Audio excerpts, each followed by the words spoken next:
What's happening, guys? Welcome to B.O.B.B. In this episode, we dig into parallel universes, mirror universes, and just all-around obscure strangeness. Micah, what did you think? How do you feel? This particular episode, it wasn't. I don't know. I'm not too keen on the particular one that we covered tonight. Well, the only reason I covered this one is we mentioned as we get going is that somebody had sent it to us a long time ago. I meant to make an episode back in the beginning, and I really thought there was going to be more information on this because I was like, if this is real, this should be like the biggest thing ever. Like, there should be tons of information about this. And as we discussed getting into the episode, there seems to be rather scarce information out there. It's hard to find it. But yeah, we give our opinion on basically what could be smoking gun for I don't even know what you would call it. Not even a parallel, like a Mandela effect / parallel universe, thinning of the veil. I don't know what you want to call it. What do you say it is? Oh, I believe they believe that it was an alternate timeline that was intermingling with another timeline. So that's kind of where they were coming from. I personally, I don't necessarily believe it. I think it's probably more of the hoax kind of side of things, but maybe I'm wrong. That's interesting. Well, as we get into the end of the episode there, and by the way, there'll be links for everything we talk about, from videos to the articles that we read. There is bona fide scientists out there researching this, though. So what do you say to that? I mean, you can research it all you like. Unless you got tangible evidence, doesn't mean jack diddly squat. This is what makes us work, folks. This is what happens. Because if we had someone like me on the other side, we'd be like, dude, Bigfoots are real, and they have their own cryptids. They're called humans, and they, I don't know where we'd end up. We would go down a crazy, crazy trail. That's for sure. Anyways, Micah, yeah, I think we're good to get going on this one. You wanna press play on the music over there for me? Press play so I can jam out and dance to my music.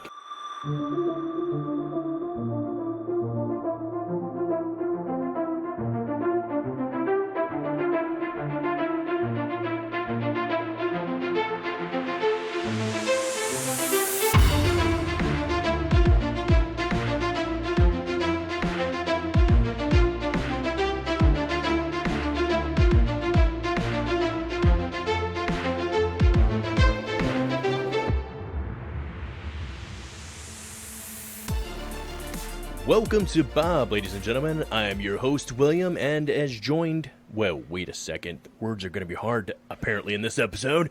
Joined with... oh my god! Joining me this episode, as almost always, my brother Micah. Micah, how are we doing this evening? I'm doing pretty well. I'm a little tired, but I'm doing pretty well. I know. Well, words are hard for me, and I got enough sleep, which is not a good sign for us. In this episode, as we mentioned in the introduction, we're digging into quantum mechanics and a lot of physics and just stuff that we're really educated on. Parallel timelines, interdimensional stuff. So we're setting ourselves up for a real successful episode right here. I feel. How do you feel about it going in? I feel like this particular subject, I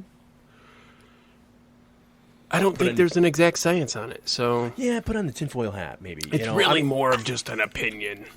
They're more like guidelines than science. Yeah, well, we're going to discuss that. We're going to get into all of that. But before we dig into the subject matter, as always, or at least it seems to be a running thing now, I'll put a timestamp.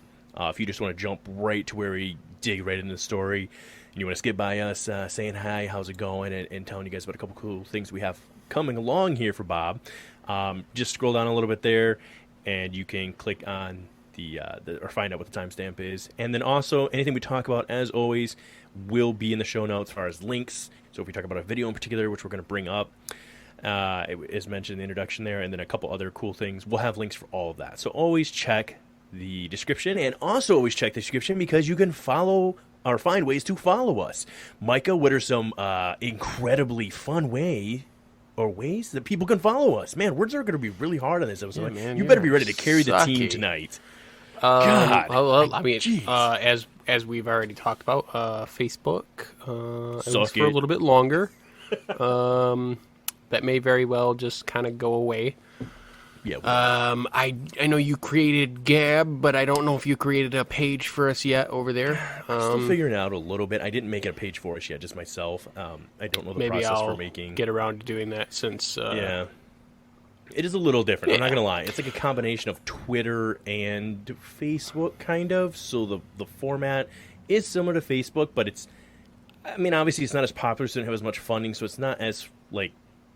The flow of how you move through the app isn't as crisp as obviously Facebook is. Ooh, I got a phone call, guys. Yeah, you better mute that right there before we get sued for copyright. Okay, so like I was saying, the format for it looks pretty similar to obviously Facebook's perfected because they have the most money. But yeah, we got one there. I've got another one too. I've set up Parler. There's another one that's been mentioned to me. It's called Minds, I think. So there are about at least 3, maybe 4 other platforms besides Facebook. Downside is if you just Google these, like I did myself, they all are strong supporters of free speech, but they've all been slapped with alt-right neo-Nazi. Well, that's because you can't have free speech. Yeah, I mean, don't get me wrong. I mean, I am sure there are those that are absolutely 100% going to, I suppose you could say, take advantage of that.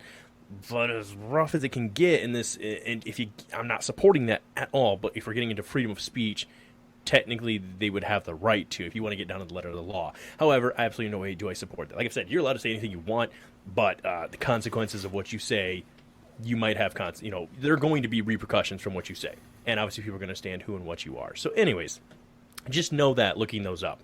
However, I do think that with the upcoming update, which happens to be the launch date of Bob's website, boys, ladies, and gentlemen, because boys came out first versus late. Man, tonight is not going to... Dude, I'm telling you, I have cracked one truly. I took 3 sips. That is it. I swear to you guys. So I've still got that. I got that koozie here for you. No laws when you're drinking claws koozie for you.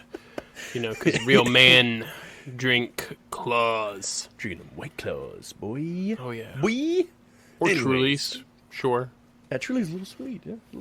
Anyways. They all suck. This isn't about me. Don't let them fool you. They suck. What I'm trying to say is we're launching October 1st. Our website. There'll be a ton of exciting things that way as far as merchandise. And basically, did we decide on who we're going through for our version of Patreon? Since Patreon I'm pretty sure we're going to end up going through Subscribestar. Subscribestar. I think that's our best bet. Funny enough, they're also smacked with a alt-right. Because they support, again, I'm telling you, I started looking it up. If you look up anything, and if you type in, like, supports free speech, if you're looking it up through Google, anybody who, the top 8 to 10 articles or anybody that's writing about it, all start almost, like, verbatim the exact same way about, this is a free platform for free speech, supporting alt-right and neo-Nazis. Like, that's the verbiage that's used on them immediately. I don't know. Some of them might have been designed that way, but I just think it's funny that anything at all that stands for free speech is now somehow getting linked to, you support free speech? Well, you are a neo-Nazi. And I do. That's for another time, another episode, but it is what it is. So, again, we're launching October 1st is the plan. We just finalized our logo today, again, with Ben. You guys, we mention him almost every episode here, but we'll have the links to his own company and website as well in the links at the bottom here if you get down there. So, what else, Mike? I think that's about it. Facebook, you have Twitter, we have Instagram, and I think that's about it. So if you want to follow us on any of those, and our email, you can email us and let us know what's going on that way because that notifies us directly. And as I've always extended the door openly, if you want to find me on Facebook and message me that way, I'm definitely up for chit-chatting and responding. Maybe give me a minute if I don't respond right away, and we can go that way. I don't know if Micah feels that way. Mike, you might want to say don't message me, but as for me, you can feel free. I mean, I'm probably not going to leave a link down below to it, but, Here's the link to my social security card, mate. Message me. I'm totally fine with that. I will probably respond within the first few minutes unless I'm at work, right, which happens to be 6 to 2. And other than that, well, now the real stalkers out there know they're like, I'm taking notes 6 to 2. Now, we didn't give PM or AM, so we're not going to do that. We're going to make it a little difficult for them. Yeah, that, and maybe don't message me in the middle of the night. Probably not going to get the best response at that Falling asleep now, listening to your sensual voice. The decimal, not decimal. Dang it, I always mess that word up. Docile, is it docile tones? I forget what your voice, what category it falls in, but it doesn't matter. Anyways, Micah, are you ready to start this episode? Are we ready to, I think we murdered that enough. Guys, it's only our 28th try at doing an episode. You'd think we'd have this mastered by now. I feel like we're getting, I feel like 28, I'm we are still newbies up in here. You would think, in my head I was like, dude, if we get to 7 or 10 episodes, we'll know exactly what we're doing. We'll have mastered this. Not the case. It is not the case, but we're better than what we were, We're improving. We're getting there. Oh, speaking of improving, I think I may have discovered male erectile dysfunction. I'm just kidding. No. I'm sorry. I'm sorry. I know you wanted to squeeze that in there because maybe it's like, it's one of those sudden outbursts, and you're like, "Hey guys, I don't have it, but you want to talk about it?" It's kind of like a new sponsor that I have, Bosley. I'm a walking I'm a walking billboard for them. For those that are just listening, the hair, all 5 of my hairs that are left in my head are, as Micah so kindly pointed out today, in a very chaotic I didn't fashion. use that verbiage. I said it looks like you don't care. That's true, but we're going to be talking about crazy science today, basically, so I felt that it was only fitting that I allow my hair to do what it will. And there's only 5 or 10 of them left, so let them party hard, man. Let them do lines of cocaine up there. I'm just kidding. Wow, that's terrible. I do not do cocaine. I do not support cocaine, just to be clear. God's sake, I'm making this worse. Please get back to your male erectile dysfunction. Grab that shovel. You should take that shovel from you before you... at this point. All right. You were saying you've discovered or improved something. I think I was able to clean up the Skype borders that was like a window up around like our names and stuff. I might have cleaned it up a little bit. It's probably not perfect, and I'm sure if I put more work into it, I can make it a little bit better. Well, but it is not. It's not quite as. Show me your mouth while you talk. Let me see. Because sometimes I can tell. I can tell on the thing if it's... No, is it slow? Does mine look like if you're... It doesn't really matter. The computer's recording is what that matters on. But I'll try my best to get the volume synced up later. Anyway, but it was just the... there was a gray box, basically, at the top and the bottom of all of the videos. And I think I was able to get rid of that so you won't see all that bullcrap. Hopefully it'll look a little better, but we'll see. Right on. Alrighty, well, if you got nothing else to add, I'm ready to jump into this story today. Are you? Yeah. This one was actually sent to us. I guess this is our official start, guys. So if you jumped ahead, you missed some stuff about us advertising our website. But go back if you want. Here's where we're starting the real story right now. And I cannot, for the life of me, I tried to go back and find who sent this or posted this video originally. I know I posted it and Bob, but it was sent to me, and I really thought originally that Tommy had sent this over to me, and then but there's nothing in Messenger from that, so I'm like, well then maybe she shared it on like my actual Facebook page, and I don't know, but I feel like there was somebody in our group that did share it to me, and I was the one that posted it, but it was shared to me. So if I'm forgetting who was the original person to share the story, forgive me, but all the credit goes to you. Come forward if you'd like, and we'll make sure to give you credit in some way, shape, or form in the next episode. So what it basically had to do with is this particularly not obscure, but particularly peculiar story having to do with a relatively simple thing, which is just a check. That's our whole story. And it's going to be kind of dealing with, as mentioned in the introduction, excuse me, could it be the smoking gun for parallel timelines, or is the existence as we understand it complete crap? Is there a thinning of the veil? Anything like that? I feel like this story really ties to that. So Michael, what did you think initially, without going into all the details? What was your feeling on hearing this story? To be honest, what were you thinking? To be honest, just hearing someone talk about it is kind of like, I think you wasted a bunch of your money. A bunch of your money? That's just my opinion. So, like, think about this. So we're not getting into the details, but we can. We'll start the story, but I guess you write a check. You write a check, right? And then you send it in, and then when you come back, the check is there. It's you never cashed it, and instead of just being like, that's freaking weird, and checking with the bank to make sure your check cleared, you went and paid some specialists to analyze this thing to make sure that it's like 100% authentic and it's the exact same. Like, to me, that's like, come on, like I just wasted a bunch of my money. Let's back up a little bit and let's start from the very top. Let's tell the story as a whole. And I'm giving bullet points. So again, as we mentioned, you're going to want to scroll down here. It'll be one of the very first links I have posted. There is a 6-minute and 31-second long video. I highly recommend you go and watch that if you want like every single detail. It's 6 minutes and 31 seconds. I mean, come on, man. Or ma'am, or non-binary person. Please go watch this little snippet. And you'll hear it in the gentleman who's actually telling the story himself, Rob. All the credit to them and their show over there and his channel you can show support to, who tells the story, who is actually the boyfriend of Liz, the lady we're talking about, and is actually her checkbook. So if we're going to start the story, they're in Canada. Again, I'm not going to have all the details exactly where, but I know he talks about it. So they're in Canada, and it sounds like Rob and his girlfriend Liz, and I don't know if it's a buddy of hers or theirs or whatever, Marcus, are all going to Australia, as Micah pointed out, not Florida. I had in my notes for some reason, Florida. Who leaves Canada to go to Florida? Nobody.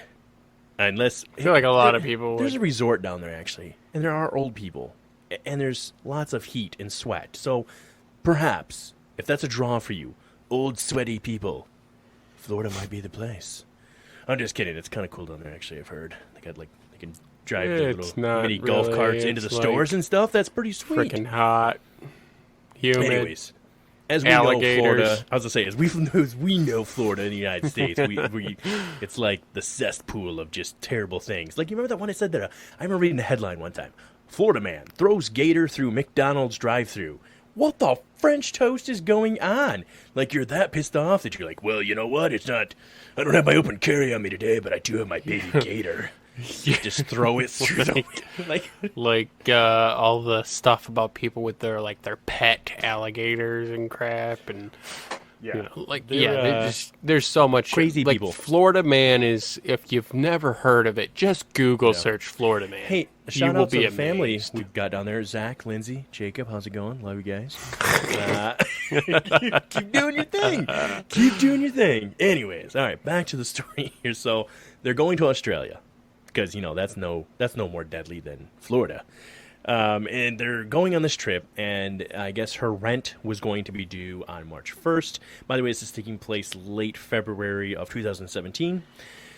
Excuse me. And so, as such, now I'm just going to tell the story as it is, and then we're going to go back through it. She basically asked an ex to come into the house. She gave him the key, so she said, "Hey, I've written out a check already. My rent will be due March 1st. Would you please go in, take it out of my top dresser drawer, it's already filled out, and give it to the landlord, who will deposit it," right? Which happens. The ex goes in, sure enough, the check's top right, I think, drawer or whatever, and gets the check, gives it to the landlord. It's not very clear on whether he went to that guy's house or mailed it or whatever, but it is delivered to the landlord, who cashes the check or deposits the check on I think it was March 10th. And she actually checked on March 10th too. I don't know if that's what he normally cashes or whatever, but she did see that the money was indeed pulled from her account, and that the check was cashed, so all's good.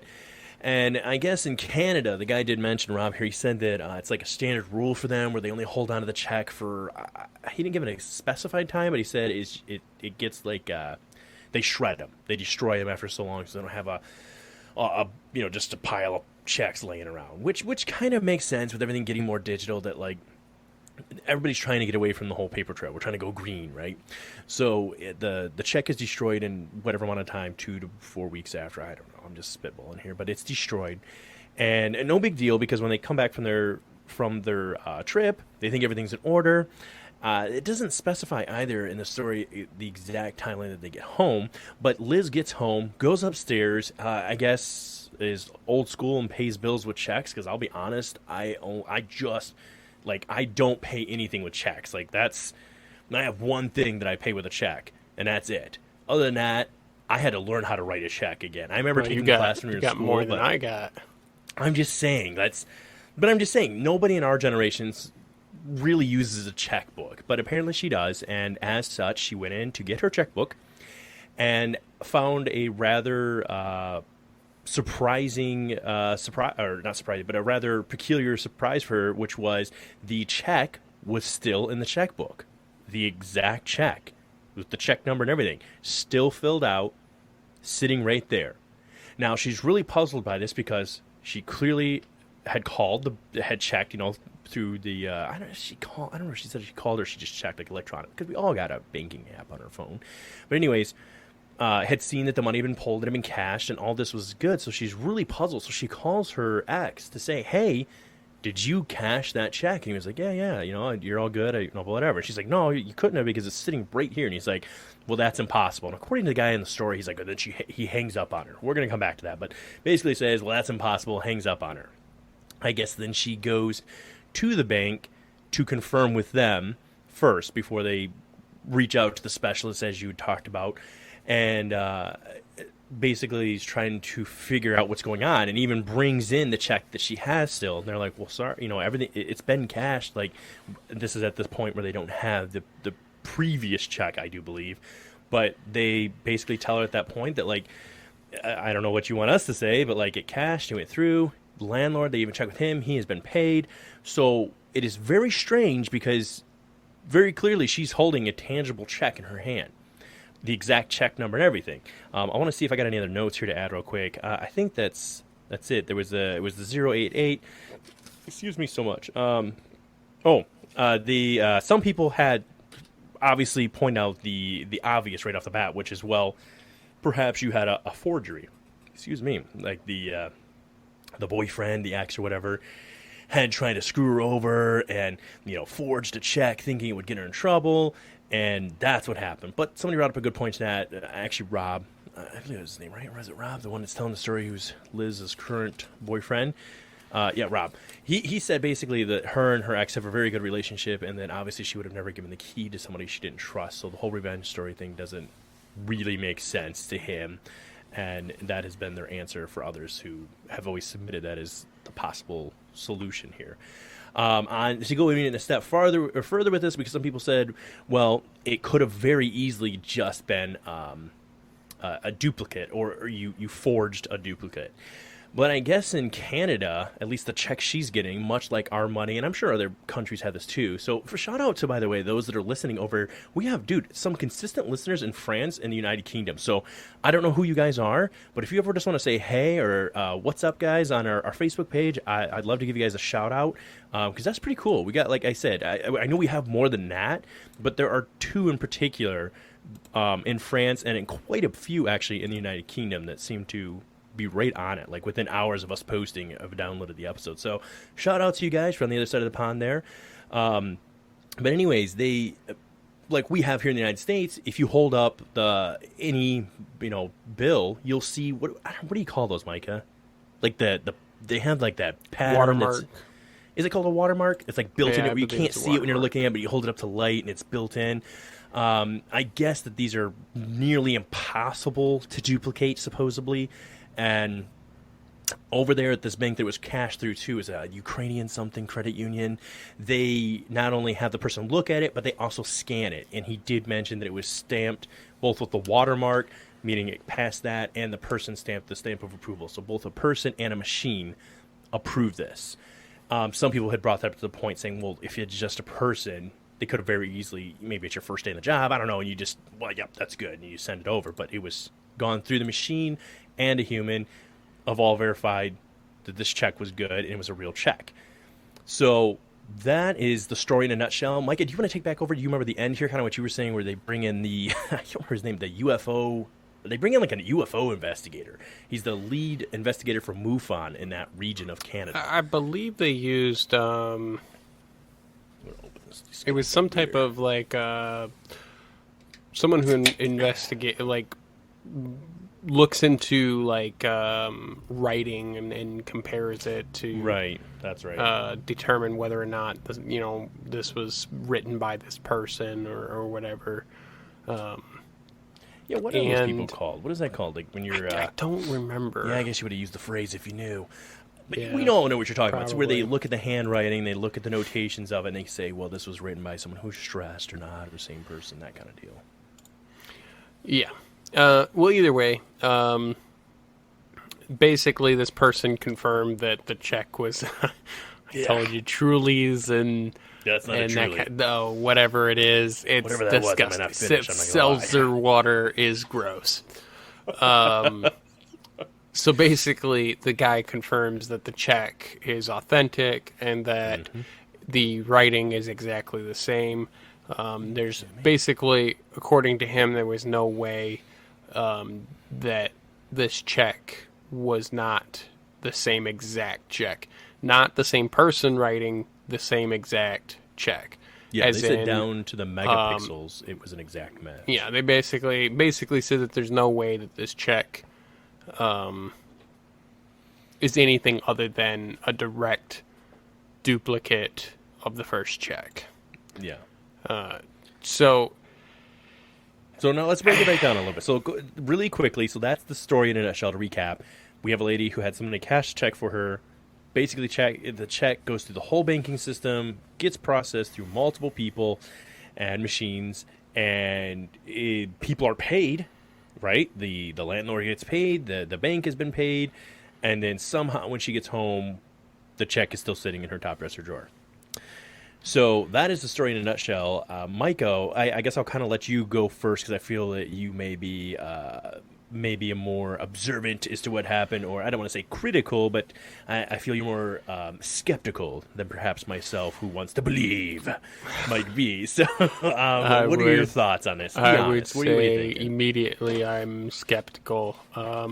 One, I don't have any solid, like they show pictures of the check, but that doesn't mean jack diddly squat to me. I could have a check and I can write a bunch of numbers on it, and then I can take a picture of it and be like, well, you see, this is a duplicate check, and it was back in my checkbook after I cashed it.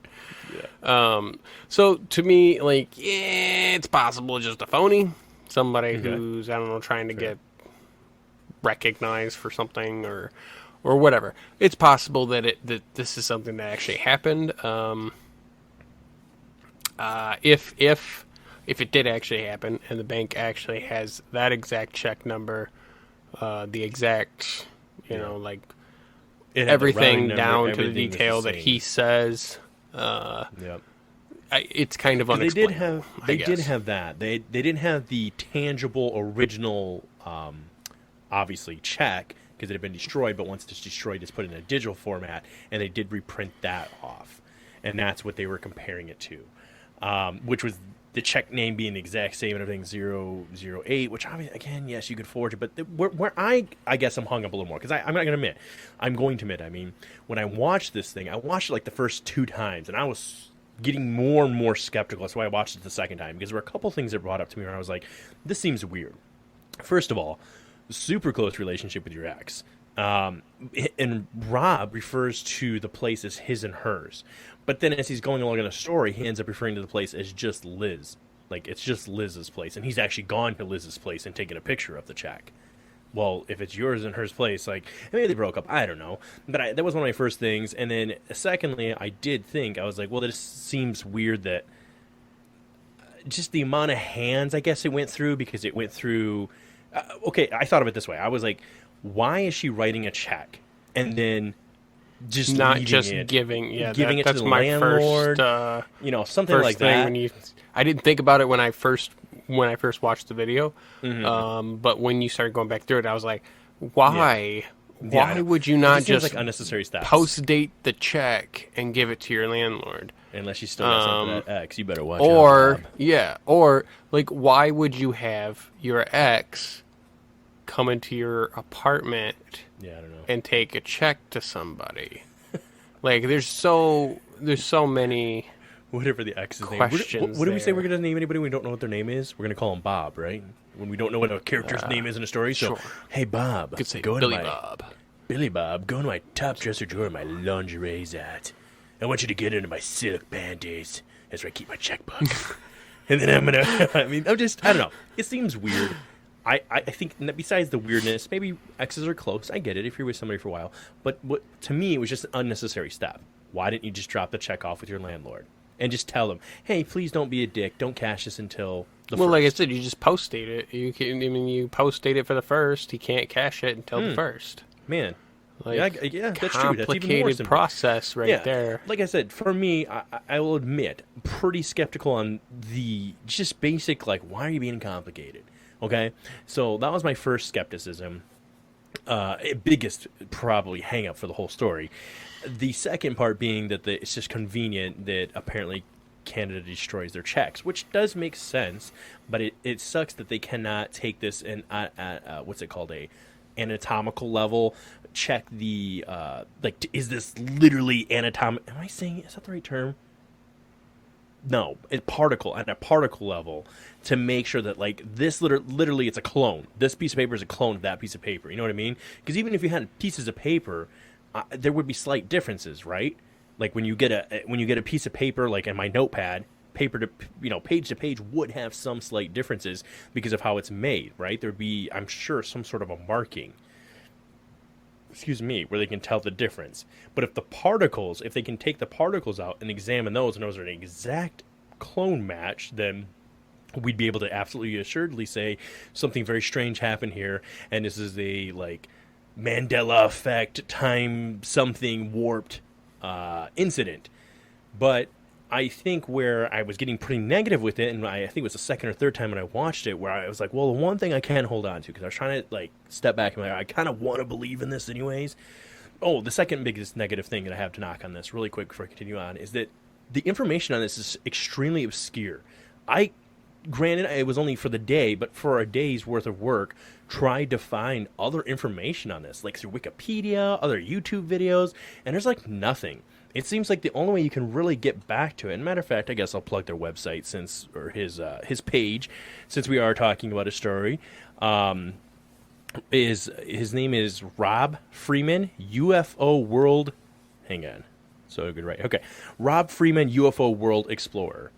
And we'll also, I guess I'll put his link in our show as well. So Rob, if you are listening to this because you got tagged in it, we're not trying to knock you, man. Our show's all about just critically evaluating things, and I have seen Rob is very open. There's many comments on the video, people questioning it, and he seems to have an answer for everything. And he's not really being a dick to anybody. He's even told them, hey, you bring up good points, especially with the duplicate and the fraudulent stuff, but he seems to always have an answer for people. So if nothing else, you guys seem to probably be able to engage with him and go check him out. But what I would say is, it bothers me that there's not any other information, it seems, unless you go through him. So that bothers me a little bit. Like, I'd love to know, could we go with to that credit union? And I'm sure we couldn't because it's confidential, right? They're not going to allow us to check in somebody else's financial information, I'm assuming, unless you're law enforcement. You can't just be like, hey, I want to verify this story. I'm going to need his account number, his history, and when this was deposited. You know what I mean? They're not going to give that out. So in some ways, I do think it's smart that it went down the way if this is a total falsehood. It was a smart way of doing it because you and I, as average Joes, can't really go in and break it down. And it's not what I'm going for. I'm not trying to be a debunker here or just tear their story apart. I just want to evaluate it because, listen, I want this stuff to kind of be real. This stuff excites me. But what does piss me off is people who falsify things and lie. Just like in the UFO stuff. I think there's more than enough real evidence at this point that people can stop trying to fake it because you're only hurting the community at that point.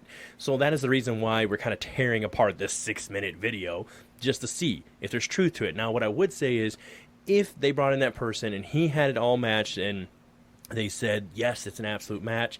And what's weird to me, I guess we could reach out to the landlord and be like, did you get paid? The bank Did you get paid? Yes, you did get paid. And I'm sure they could at least give that information without giving everything else. If there was money that was deposited to the bank, and then the bank, well, I guess it wasn't deposited to the bank because it was in her account, but it's just transferred from her account to his account, then that record should exist. And if that did happen, then that kind of lends some credence to all of this. That perhaps it did. There is one possibility. Now, I know they have like mobile deposit for checks and that kind of stuff, and I'm sure they have something similar that you could use for like a transfer, and you could keep the check, or maybe he sent a picture or something of the check to the landlord.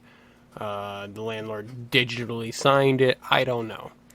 But I think there is a possibility that something like that happened.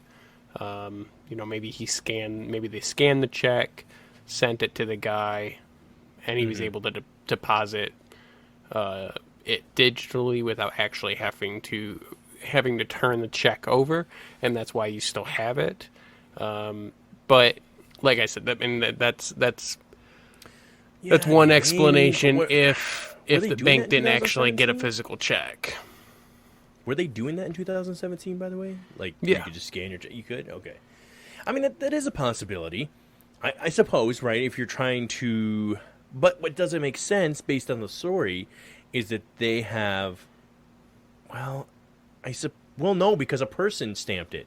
So that means a tangible check did go, because it had the watermark from being ran through the machine, and then it had a mark from a person who had marked it as being good as well, or approved.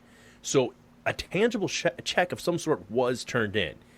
Even if that tangible check was not real, it was real enough, or it was well enough done, that it was able to pass both the machine checking it and the individual, the teller. Well, so I don't know what the law is. I don't know what the law is in Canada, but I'll look it up real quick. I believe. Let me look this up just real quick.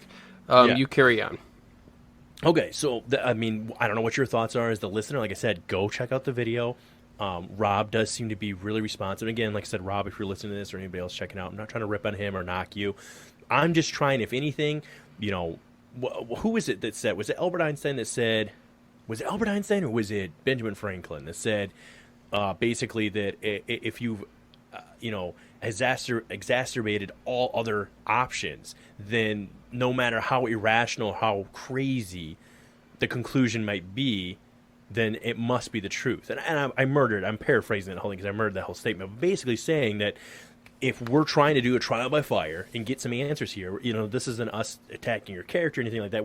I'm only trying to lend more credence to your story because I find it highly intriguing. I'll admit the first time I ever watched it, I was like sold. I was like, what the French toast is this?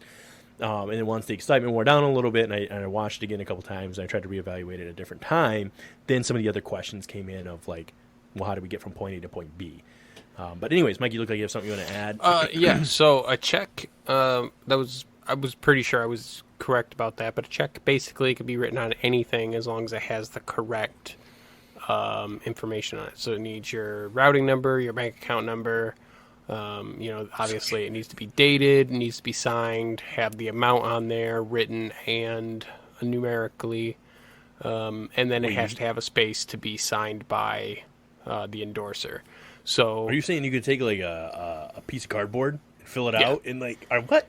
Okay, as long as it has the correct information.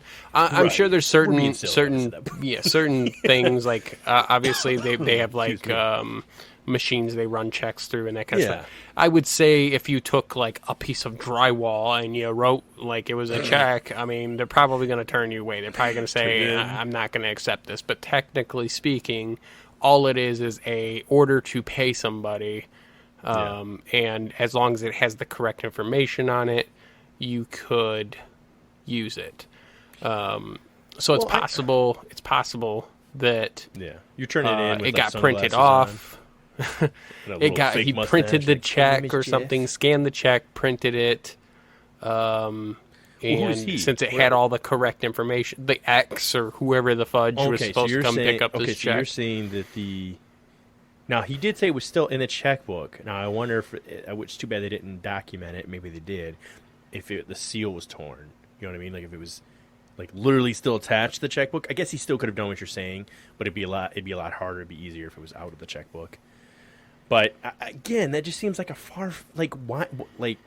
Seems like a far fetch, but so does a check mysteriously being cashed and then just popping back up in a checkbook. Seems like a far stretch.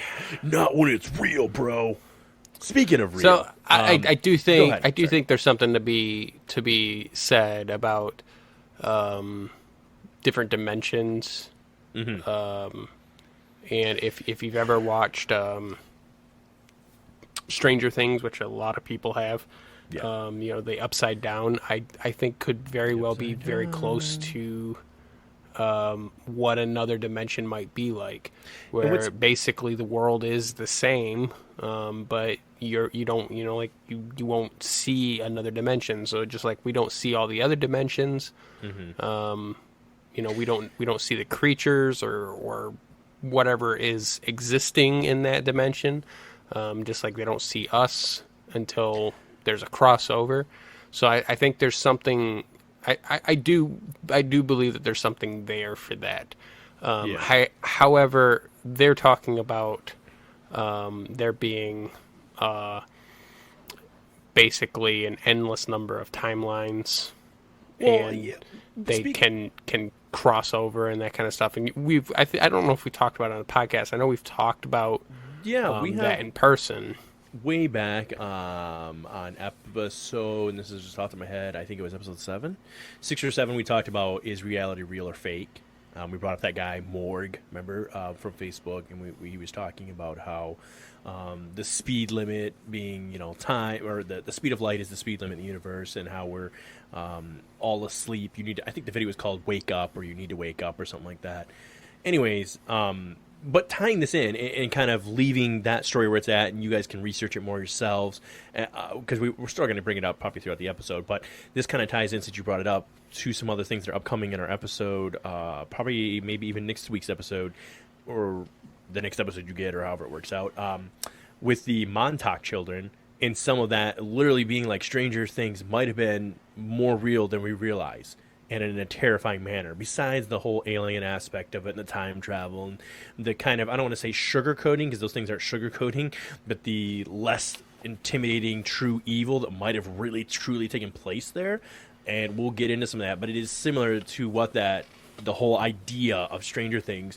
And in doing that, Micah, let's dig into the second part of our episode here, which is we both said, well, okay, if this is going on, can we find anybody who's out there on a science level, like a fully funded level, researching this? And we did find something. We found something pretty cool. And I'll admit, the first time I ever heard of this, again, shout out to UFO Garage Podcast over there, to Ben and Joe. Excuse me, I think it was on episode, might have been 7 for them too. Episode 7, they mentioned this briefly in one of their episodes. They were talking about the like parallel mirror universes, as they refer to them, and they brought up the idea of something that a scientist was working on. And I was like, well, that's kind of cool, because it tied right back into the whole idea of, anybody's watched Stranger Things, and if you haven't, sorry, slight spoiler alert, they basically shoot this giant beam into a wall. I don't even know what the beam was made up of. Was it particles? What were they shooting through? I don't remember. But they basically tap in to, like, what Mike is calling the Upside Down, this other universe that's existing. Well, the show calls it the Upside Down. It's not. Yeah. That's just but what we refer to as a mirror universe or a parallel universe. We shouldn't even really say universe, because that's.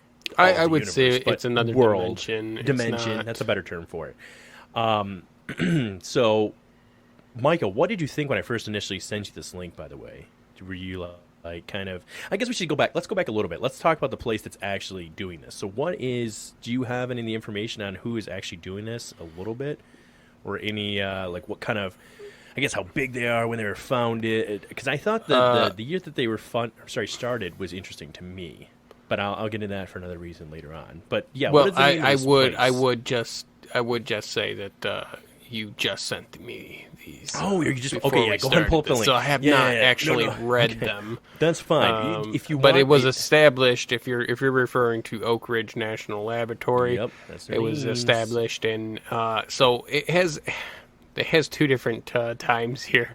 One says it was one says it was established 1942, and one says it was established 1943. Yeah. So I don't know which one is true. It's pretty freaking close, though. Right around the time the Philadelphia incident happened, which is an episode I want to do, where they made a ship disappear and it possibly time traveled and came back, and it's probably all fake. And there's probably a lot of evidence to show it's fake. But this is America. And okay, all right. So, anyways, Oak Ridge National Laboratory, getting serious here. 1943 is a little ways back. But they do have a budget of $1.4 billion, so they got a little pocket change. And I like that it says the research type is a multi-programmer. Or I'm sorry, is that multi-program? Yeah, it's multi-program. Multi-program science and technology. Yeah. So in a nutshell, what is a quick synopsis? I don't know if you have it pulled up in front of you. If you don't, I won't keep putting you on the spot in case you. It says the Oak Ridge National Laboratory is an American multi-program science and technology national laboratory sponsored by the U.S. Department of Energy and B.O.B.B, administrated, managed, and operated by UT Battle. I think to be honest, I don't. Battelle? It kind of looks like Battelle or Battelle. It's B-A-T-T-E-L-L-E. As a federally funded research and development center under a contract with the DOE, which is the Department of Energy, established in 1942. The Oak Ridge National Laboratory is the largest science and energy national laboratory in the Department of Energy system by size and by annual budget. It is located in Oak Ridge, Tennessee, near Knoxville, and the scientific programs focus on materials, neutron science, energy, high-performance computing, systems biology, and national security. Yeah. So, I mean, they're probably, small change here. They got to. Sounds like they have contracts with the. It sounds like they're actually funded by the federal government. According to this, they're funded by the federal government. Yeah. So just really quick, the reason why I bring that up, and you could go into farther again. There'll be a link for this if you want to read up on them. It talks about of that 1.65 billion budget, 80% of which is from the Department of Energy. The remainder is for various sources paying for the use of the facilities. So as of 2012, there are 4,400 staff working at ORNL, 1,600 of whom are directly conducting research, and an additional 3,000 guest researchers annually. Not sure if that just means from around the world or what. But again, you guys can read up on all of this is the bona fide place. This is nothing that's hidden or anything of that nature. And the reason we bring that up is because of what I heard from Joe and Ben's show, which brought up basically a bona fide scientist getting into it. And I guess I'll kind of read it for you. And I'll read quite a bit of it for you because it's going to take me probably a couple minutes, but I do think it's worth reading because I don't know if you, the listener, will actually go and read the article yourself. I don't know how you guys are, but I'm actually better with listening to somebody than reading things myself, just how I operate. I'm not very good at concentrating when I have to read. So hearing something helps me out sometimes. Just real quick, my mouse stopped working, so I will not be able to go. That's okay. I will read it. You can interject when you want, and then whenever your mouse you got does it. You work, got it from now. Yeah. That was weird. It glitched for a second. But yeah, I've got it from here, and then you just shut off your end. This is now my. I'm just kidding. Yeah. So, anyways, this was from, by the way, I want to say. Can you still hear me? Okay, by the way, Micah. Yep. All right, because mine started running pretty slow. So hopefully that's not affecting my my audio. But anyways, this is from June 30th, 2019. So before the world went crazy.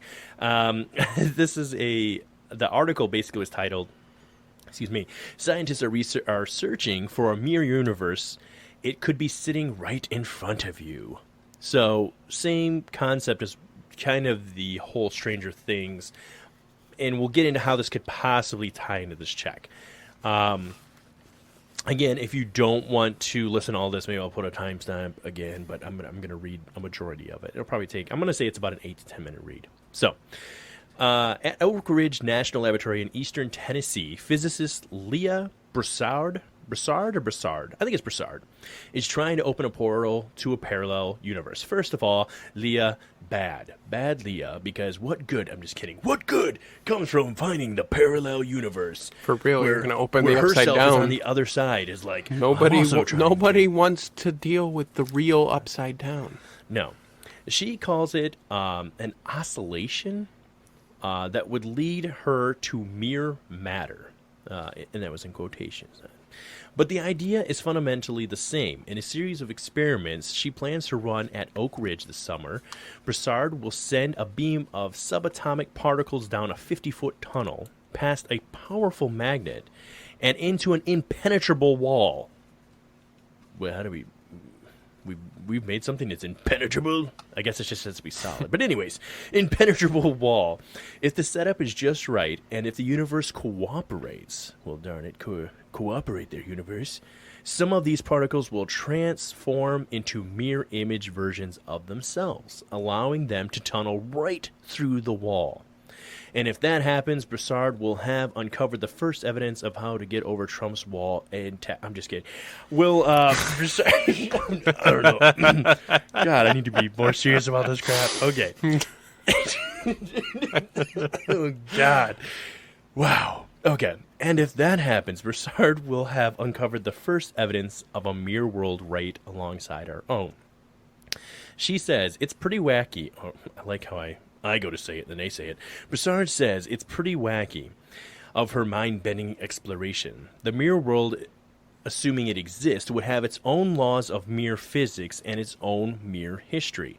Now, I would love to talk to her about that a little bit, because again, I've never once come on here tried to claim to be the most educated guy, and I think if you've listened to even just this episode, you will understand mere simple words are difficult for me to enunciate, so I'm not a genius, but I would love to understand what she means by the mere physics. Now, does she mean like that those physics will mirror our own physics, or that they're going to have their own, because she says would have its own laws of mere physics and its own mere history. So is she implying? I think she's just implying that it's, yes, that it would have its own physics, so what actually, like here, something might, if it falls off a table, it's going to smack the ground, whereas there, maybe it smacks the ceiling, Okay. Kind of thing. It has its own laws to physics. So basically, that's just a fancy way of saying, like, we have no clue. Basically. It could be anything, guys, which is fair. You wouldn't find a mere version of yourself there, and no evil Spock with a goatee. Sorry, Star Trek fans. But current theory allows that you might find mere atoms and mere rocks, and maybe even mere planets and stars. Sorry, I took a while with the comments there. Collectively, they could form an entire shadow world just as real as our own, but almost completely cut off from us. I just have to question, Mrs. Leah, I'm going to raise my hand. One more question. If we have mere rocks, mere planets, mere stars, why the French toast? Is there not a possibility there's a mere you? Like, if she's like, I could literally be everything but you. Sorry. You're out of the equation. We have no idea. It could be anything over there. Could be its own rules, but you're out of the equation here, folks. Yeah, that's fair. Anyways, by the way, they have a picture of... I would also like to point out, just real quick, excuse me. She says there could be mere planets, but then she's saying all of it put together could be maybe even a whole mere world. Yeah. Everything but the fudge is a planet.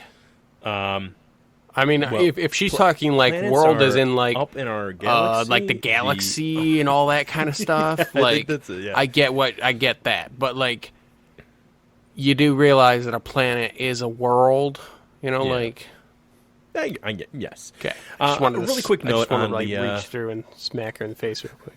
That's all. Besides studies subatomic particles at Oak Ridge, if you want to imagine what she might look like, just because there might be those that want to know, I personally, from looking at her in her picture, I feel like, what's the name of the one from the Big Bang Theory? The like literal science. She's a literal astrophysicist.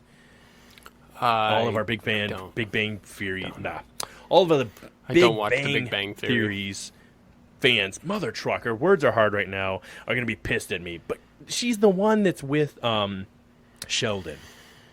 I should know, dude. Can you maybe if you're can you maybe Google the cast on your phone at least, because it's gonna drive me nuts. But anyways, guys, that's basically what she looks like. You know who that is. So while Mike is looking that up, Broussard says her initial search for the mirror world won't be especially difficult. So I love how she named all that other stuff, but she's like, it won't be, especially difficult. This is a pretty straightforward experiment that I love this part. I'm going to wait till Mike is not looking them up because, I just want to hear his thoughts on what I'm about to read. Mike, so it's the lady. There's only 3 ladies in the show. And it's driving me nuts that I. There's Penny. There's not Penny. Amy. Not Amy. It's going to be this one. There's Bernadette. Bernadette. But you know what? Yeah. I'm actually wrong. I think it's not Penny. It's not Bernadette. It is Amy. Is it Amy? Is that the other one? There's a Sarah. There's Mary. Leslie. Well, I guess the names are going to help me. She'll be wearing. There is an Amy. Yeah. Okay. She's like one of the main 6 characters. Anyways, that's basically what she looks like. She looks like Amy. Not going to lie. A little bit. But Micah, love this comment from her right here. By the way, we just finished up talking about the planets, the world, and all that. So Micah Broussard says her initial search for the mirror world won't be especially difficult.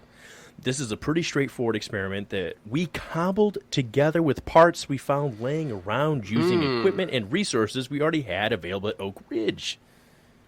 Cobbled together. That is a fun way to explain that you're tapping into a parallel universe. Well, we cobbled together some spare parts we just had laying around here since the 40s, and, Anyways. But if she unequivocally detects even a single mirror... Oh, Mike is holding up the picture of her. Yeah, well, I can't see how well you can see it. Darn it, now we're going to have to find an image picture of this lady and attach it. I'm just kidding. If you go to this link... Go to the link that I'm sure it'll be the second or probably the third link, because we'll give the Wikipedia one. So the third link will show her picture if you scroll down. Anyways, so cobbled together at Oak Ridge, she says, but if she unequivocally detects even a single mere particle, it would prove that the visible universe is only half of what is out there, and that the known laws of physics are only half of a much broader set of rules. So it's weird how she's like going in between, like, there's set rules and then there's like no rules, and we only know half the rules. Like, what if that place has its own parallel, separate from us, a parallel within a parallel? Anyways. All right, that's kind of the idea behind infinite number of timelines. But I think when we think of it, we always think that they're within each other, whereas parallel means they're running with them, right? It's not inner. Parallel would be... It's not an interdimensional thing. Yeah, there would be parallel would be alongside each other. Right, but I mean is that they're their own thing, whereas... Like, if you're in a game, and you're in a game within a game, then it's an interdimensional thing, because you're within that dimension. Anyways, I don't know what the French toast I'm talking about. All right, if you discover something like that... Okay, she says, if you discover something new like that, the game totally changes, Broussard says. Yeah, no kidding. Anyone who watched Stranger Things? Not cool things happening. I'll tell you that right now. Keeps Hopper pretty busy. All right, last note here. Hopper. 10 seconds that Russian rocked prison physics. Camp. Yeah, no kidding. I can really relate to this last comment here. 10 seconds that rocked physics. Okay. All right. As with many ground scientific... That's so stupid. Why do you not read this stuff? We have family members that listen to this. I know. Wow, listen to all family. Destroy I love you guys. Our family's opinion of us. I now know half of them don't talk to me anymore. Oh, man. Okay. That's not actually a joke either. As with many grand scientific quests, the hunt for mere matter grew out of a small, seemingly... Oh, I always murder this word because I know it, but I've never said it out loud. Grow out of a small, seemingly, I think it's esoteric mystery. Starting in the 1990s, physicists developed high-precision experiments to study how neutrons, or particles, found in the nuclei of atoms break down into protons, a process related to radioactivity. But those experiments took a strange turn. Researchers found that the neutrons created in particle beams, and I know that you might be tuning me out right now, so I'm just interjecting to break it up a little bit. This part is actually pretty important, and it's the last little piece of information, so just hang in there with me. And I do think it's pretty interesting. Because this isn't just somebody saying, well, I had a truck that disappeared. And this is, if you're that person who was like, I want evidence, I want science. This is a bona fide entire industry, excuse me, and a astrophysicist, or she's not an astrophysicist, she's a neuron physicist, I believe. Oh my goodness, who studied all this? So, researchers found that the neutrons, created in particle beams similar to the one Broussard will use, last 14 minutes and 48 seconds. That's not bad. Honestly, if you can go 14 minutes in I'm just kidding. Okay. On average, before nothing, you're going to leave me hanging, Matt? Okay. He's just shaking his head. For those that can't see him, there's not even a laugh. Really leaving me hanging on that one. Okay. Will last 14 minutes and 48 seconds on an average before decaying into protons.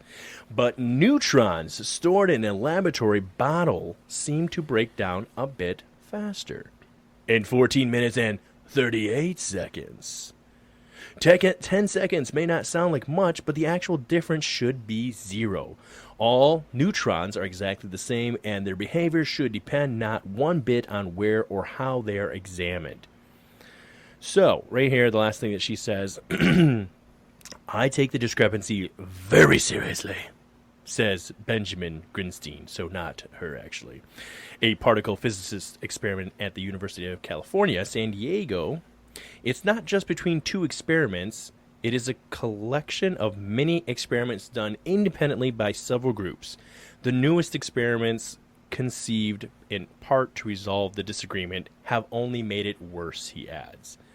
So from what they're saying there, I just want to make sure, I lied to you. That wasn't the end of it. There's a little more.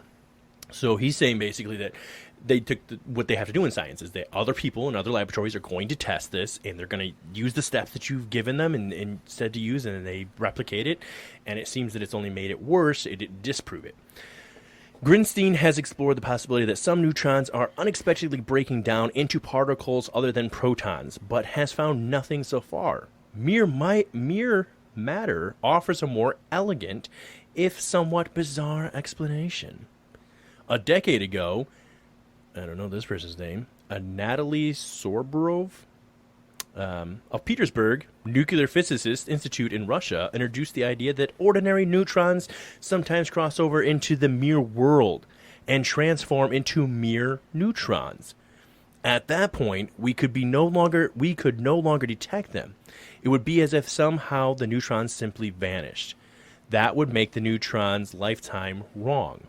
So in case this is all like, when I first read this, or in case I don't know how you're feeling hearing all this, Mike, and it's probably like, what the French toast are we talking about? Broussard explains because some of the neutrons would have been disappearing from the test equipment while the researchers were studying them.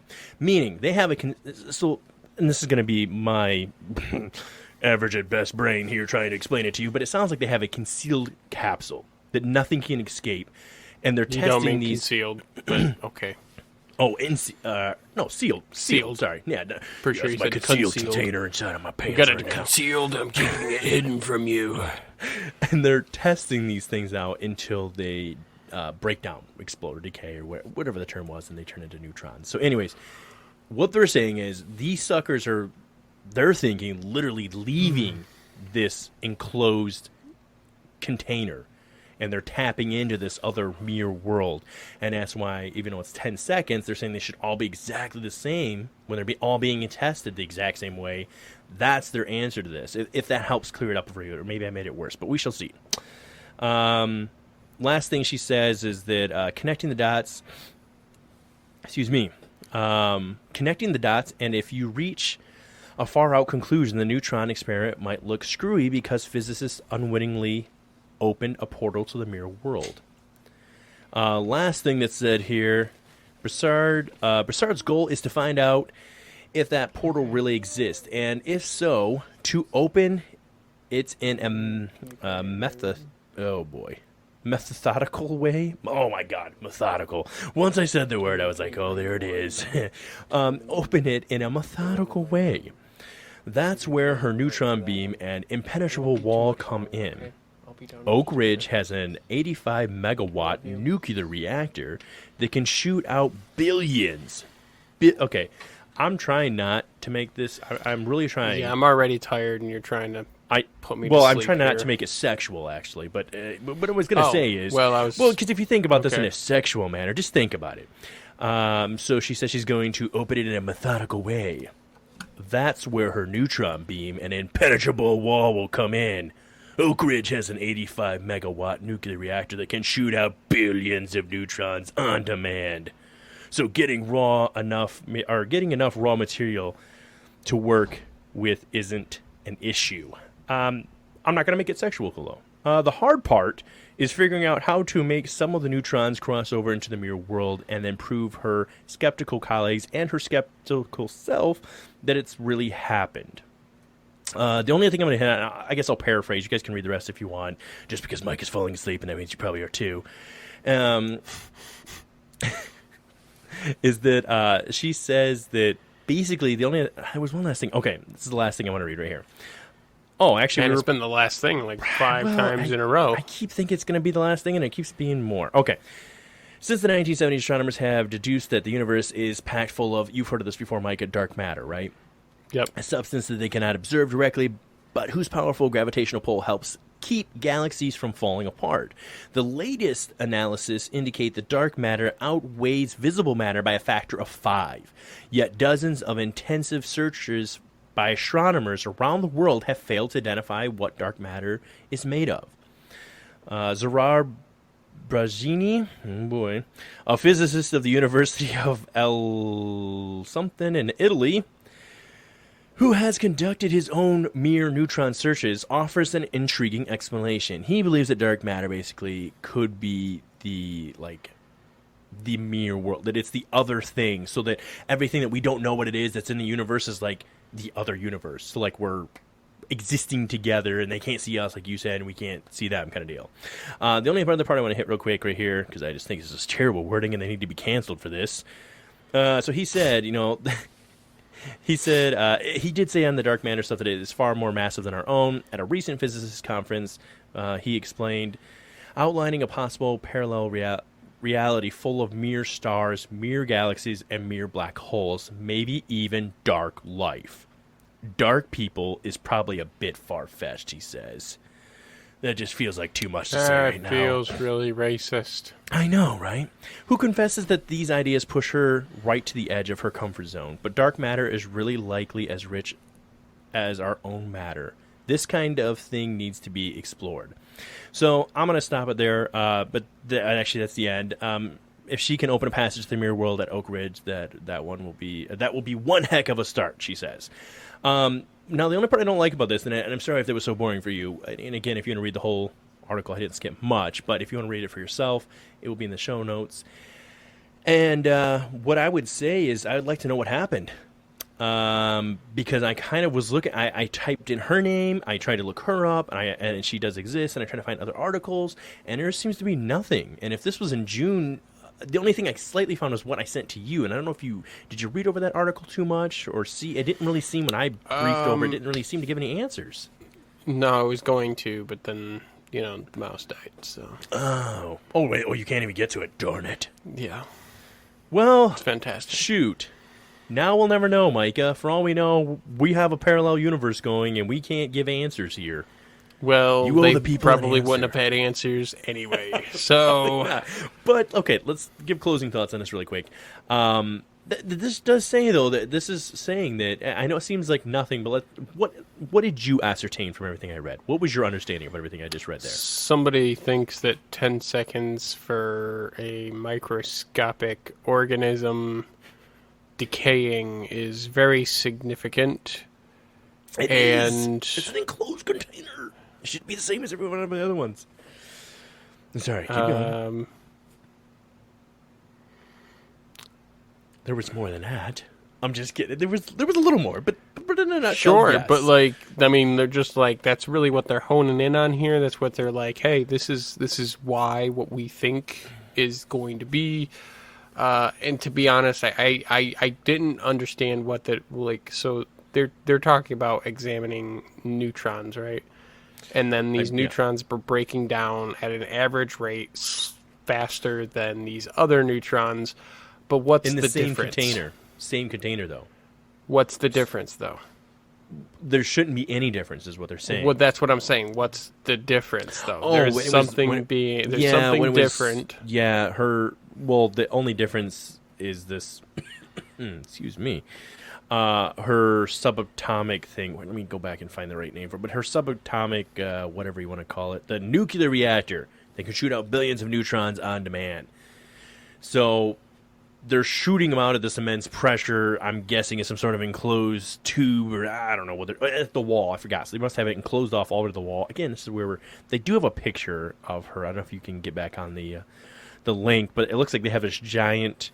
They have a mezzanine. They have a giant container. Mouse is still dead. It's still dead. Okay. Well, maybe they're shooting it down at the ground or something. I don't know. But the point is, you're getting the same test every single time. It does sound like they're trying to shoot these suckers out at a pretty high speed, though. And that what's happening is some of them are leaving the container. And that's why they're having a shorter lifespan. You would think if it's leaving the container, maybe it'd have more of a lifespan, but they had 10 seconds less.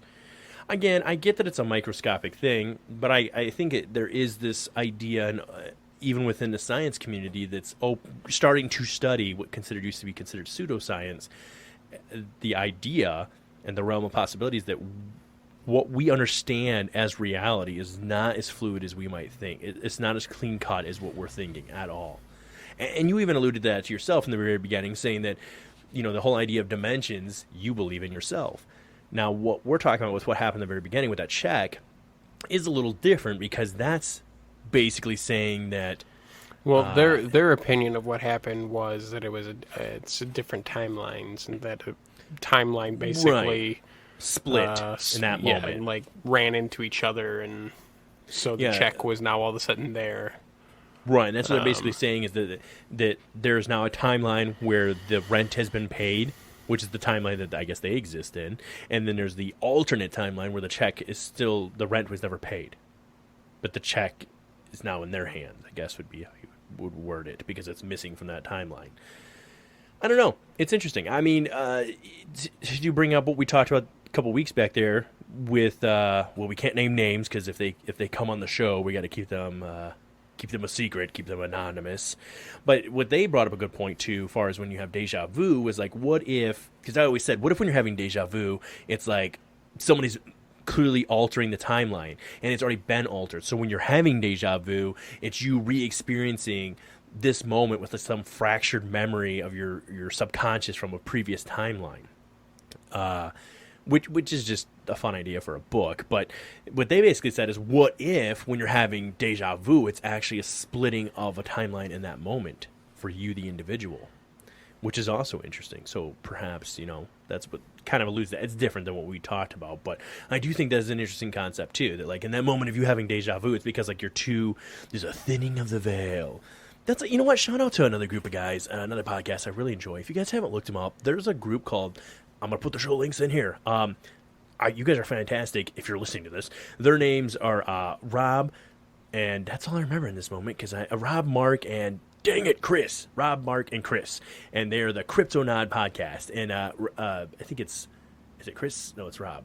Mark, and it's Mark. Mark's always joking about the thinning of the veil, and they're like, if you bring up thinning of the veil one more time, because their thing is all cryptids and ghosts and stuff like that. But yeah, I mean, that's basically all I got for this week, and maybe this was super interesting to you, maybe this was super boring to you, I don't know, I apologize, but this was the best that we could do to find tangible evidence. Like we said, we love talking about fringe stuff, I love it, but I love trying to find some sort of evidence, and at very least, this shows that there are people out there messing with this stuff that's like readily open information, at least at this point, to our ability to look it up.